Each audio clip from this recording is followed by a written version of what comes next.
எங்கள் உள்ளத்தில் சொந்தமானார்.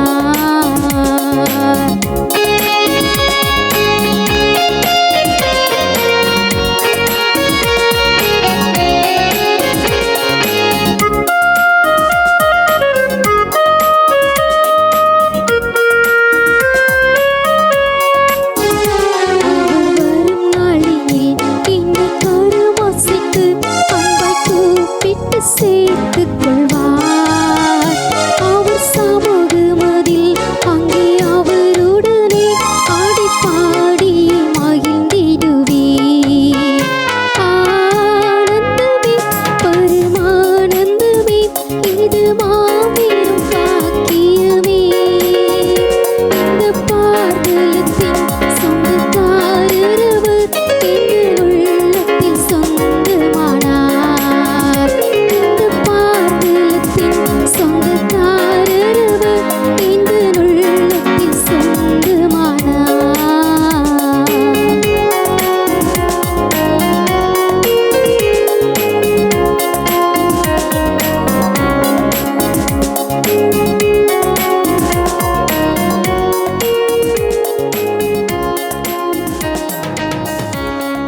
ஆரோக்கியமான செய்தியின் நேரம் இந்த நிகழ்ச்சியோடு இணைந்திருக்கிற தேவ பிள்ளைகள் யாவருக்கும் இயேசு கிறிஸ்துவின் நாமத்தினால் எங்கள் அன்பின் வாழ்த்துக்கள். தேவனுடைய உறவுகளாய் இருக்க நாம் என்ன செய்ய வேண்டும் என்பதை குறித்து கர்த்தர் இந்த நாளில் நம்மோடு இடைபட போகிறார். மார்க்கு 3:35 தேவனுடைய சித்தத்தின்படி செய்கிறவன் எவனோ அவனே எனக்கு சகோதரனும் எனக்கு சகோதரியும் எனக்கு தாயுமாய் இருக்கிறான் என்றார். எனக்கு அன்பான தேவ பிள்ளைகளே, இந்த உலகத்தில் உள்ள எல்லோருமே தேவனுடைய சித்தத்தின்படி செய்து வாழ்ந்தால் மிகவும் நன்றாய் இருக்கும். ஹல்லேலூயா. நாமும் தேவனுடைய சித்தத்தின்படி தினமும் எல்லா காரியங்களையும் செய்தால் அவருடைய சகோதரராக சகோதரியாக தாயுமாக இருப்போம். ஆமென். நம்முடைய பரம தகப்பன் இயேசுவை பார்த்தீங்கன்னா பிதாவின் சித்தத்தை தினமும் நிறைவேற்றினார். அப்படி பிதாவின் சித்தத்தை அவர் தினமும் நிறைவேற்றும் போது பல எதிர்ப்புகள், பல பிரச்சனைகள் வந்தது. பலரும் கேவலமாக அவரை பேசினார்கள். ஆனால் அவர் எதையுமே குறித்து கவலைப்படாமல் பிதாவின் சித்தத்தை தினமும் தவறாமல் நிறைவேற்றி வந்தார்.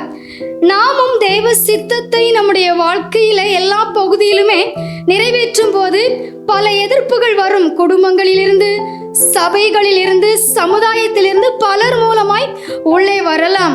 பலர் தூசிக்கவும் செய்வாங்க, மிகவும் கேவலமா நம்மளை பேசுவாங்க. ஆனாலும் நாம் இதையெல்லாம் பெரிதாக எண்ணாமல் தினமும் தேவ சித்தத்தை கண்டிப்பாக நிறைவேற்ற வேண்டும். அதை நம்மிடத்திலே தேவன் எதிர்பார்க்கிறார். அவருடைய உறவுகளாகவும் கண்டிப்பாக நாம் இருப்போம். ஒவ்வொரு நாளும் அவர் வேதத்தின் மூலமாய் நம்மோடு பேசுகிற காரியத்திற்கு கீழ்ப்படிந்து அவர் என்ன சொல்லுகிறாரோ அதை மட்டும் நம்முடைய வாழ்க்கையிலே ஊழியத்திலே செய்யும் போது கண்டிப்பாக நாம் தேவனுடைய உண்மையான உறவுகளாய் சகோதரனாக சகோதரியாக தாயுமாக இருப்போம். ஆமென். God bless you. ஜெபிக்கலாம்.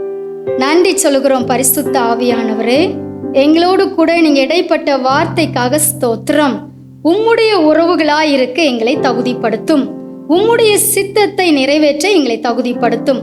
உம்முடைய கரத்திலே எங்களை தாழ்த்தி அர்ப்பணிக்கிறோம்.